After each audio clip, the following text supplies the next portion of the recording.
Македонија не е само центарот на Скопје. На околу 30 километри од лавовите и биковите, во село Джидимирци, останало уште по некое магаре.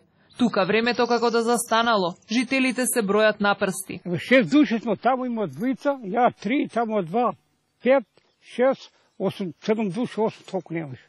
Ако тргнете со автомобил на првата кривина, веќе ќе се откажете. Од Катланово до Джидимирци, со магаре потребни ви се 3 часа. Патот долг околу 8 километри, од Катланово до село Джидимирци. Е како во Турско. Посипан со песок, не асфалтиран, а во зимно време и целосно непрооден. Порано во селото имало околу 400 жители. Имале се и живееле добро од земјоделското производство. Денеска тие малку што останаа, се осудени да живеат без амбуланта, немаат продавница, а вода се уште полнат од бунари.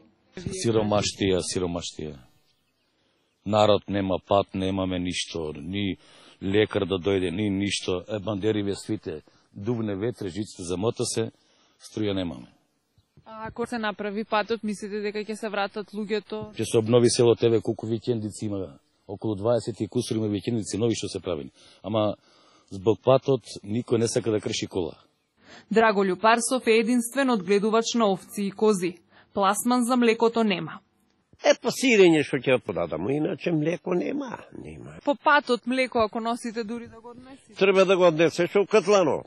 Нас не си испати. И ќе се расипе.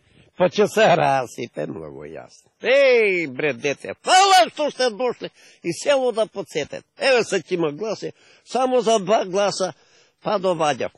Држава си имамо, само сака ред да водим. И додека во центарот на Скопје предизборно ударнички се гради, овие луѓе отцепени од цивилизација, со години имаат само една желба – да доживеат да им се асфалтира патот.